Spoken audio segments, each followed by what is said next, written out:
All of the people here who are helping have loved Snyder for a long time, and so it's a special place in this community, and we want the whole community to know it's here. We thought this was a perfect time to have Snyder Guard Station be shown off because we refurbished it, and so we decided we'd do traditional skills and kind of celebrate the Forest Service, because we're losing a lot of skills now, and it's fun for people to see who we are.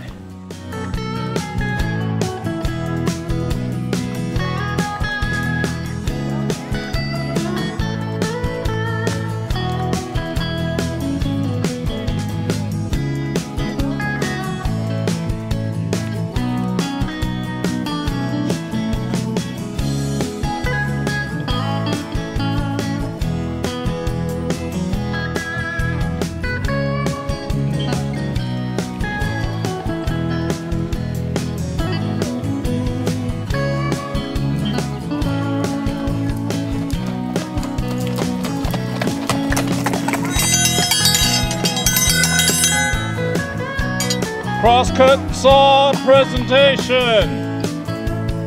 Just having the crosscuts gets me excited, but then having the people there, it's showing interest, gets me even more excited.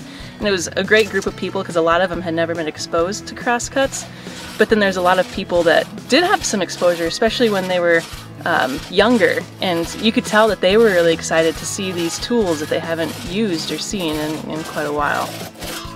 Nice work!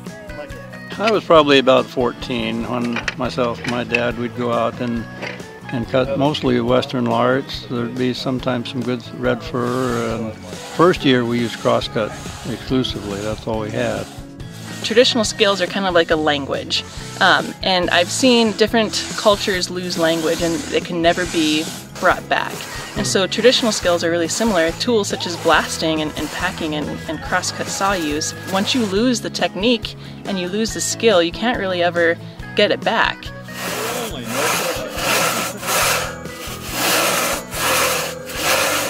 Under laminated cards. So the first one is 20 yards or 100 degrees from this rock. Well, today we were looking at traditional forestry tools. Doug Nishek was demonstrating those with the scaling stick. And I was orchestrating an orienteering course. I have a few points out in the woods with little clues underneath rocks and debris, and there's a bearing and a distance between each of those that they have to follow around in the woods, and at the end there's a prize. The chocolate looks good, but thanks so much. Yeah. Now. That was fun. Yeah. I think it's important that we hang on to traditional skills first, because those are really the only tools that we have to manage wilderness.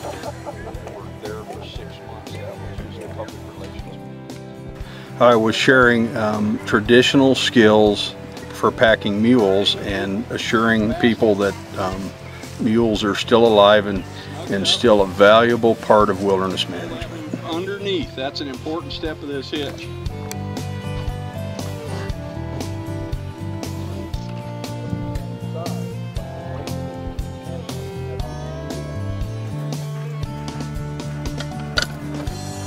So it runs up beside Amos's head in this fashion down through the lumber bunk. So then I come around the back of that piece of lumber with the half hitch. My daughter, who's here today, and my grandchildren, it was just a lot of fun for me, for them to come here and see some of the things that we do on an everyday basis. Then we talked about water, and this is a water pack. People used them as kind of a canteen. And over the years we've developed the QB, which is basically a cubic foot of water, about 5 gallons, and it weighs about 45 pounds.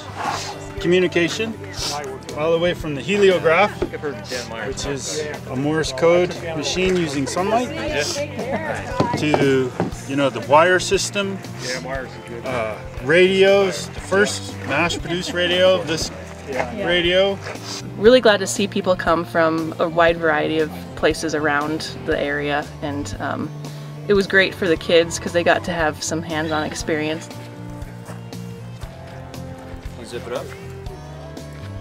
My kids had a great time today. They got to ride some horses, they got to go on a carriage ride, they got to put on the smoke jumper suits. They got to do the orienteering session. They watched the tool session over here too. You have reserve parachute right here, main parachute on your back, and then your personal gear, like your backpack, would be mounted right here on your harness. Pockets are empty. How you good? Is that fit good? So there you go. You're ready to go crashing through the trees. Oh. Anyway, should I hold it up?